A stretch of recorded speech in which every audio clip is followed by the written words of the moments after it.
সবাই তাকে দোয়া করবেন। আপনারা হয়তো জানেন এই পর্যায়ে বক্তব্য নিয়ে আসছেন বান্দরবান পৌরসভার সম্মানিত এসে স্যারদের হাত থেকে পুরস্কার গ্রহণ করবে। প্রথমে আসবে বর্ণ চাকমা। জানাচ্ছি আমি এই ভিত্তি পরীক্ষার শুরু থেকে বিশেষ করে উন্নয়ন করা যায়, তাদের প্রথমেই যেটা থাকে যে বিষয়টা তারা সামনে বিশেষ অতিথিবৃন্দ, আজকের অনুষ্ঠানের সভাপতি আসনে সর্বস্তরের শিক্ষার্থীরা উপস্থিত আছেন।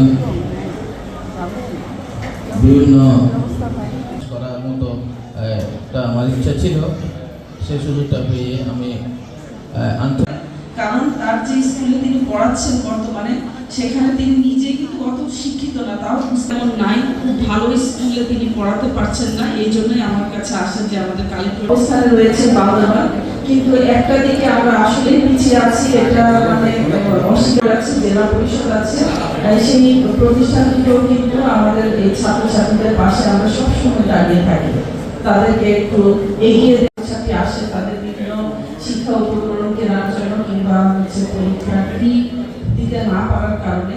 তো আমরা পৌরসভা কার্যক্রম গ্রহণ করবে, তার মানে এটা পৌরসভা বহির্ভূত কাজও নয়। আমি যেটা বলতে চাচ্ছিলাম, আমি শিক্ষা সংক্রান্ত যতগুলো প্রোগ্রাম ইতিমধ্যে গ্রহণ করি, শিক্ষা বান্দরবান পৌরসভা বা যে কোনো পৌরসভার প্রধান কাজ নয়। পৌরসভার প্রধান কাজ হচ্ছে পৌরসভার অবকাঠামোগত উন্নয়ন। পৌরসভা আমি সকলের অবগতির জন্য একটু বলে রাখি, আমি বান্দরবান পৌরসভা থেকে যতগুলি কার্যক্রম গ্রহণ করে থাকি তার মধ্যে বিষয়ে আমরা কার্যকরী ভূমিকা গ্রহণ করছি। তারপরেও আমরা সুধী সমাজের সাথে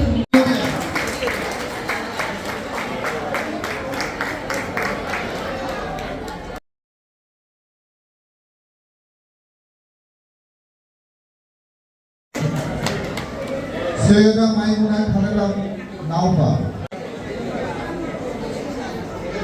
রাজীব বাবুয়া, এরপর আসবে তালিকা দাদা, Argha Chowdhury Bangla public school and college, ইফতিসিয়াম Ahmed Bangla public school and college, পঞ্চম স্থান। কিন্তু এরকম একটা অনুষ্ঠান আমি দেখতে পাইনি অতীতে।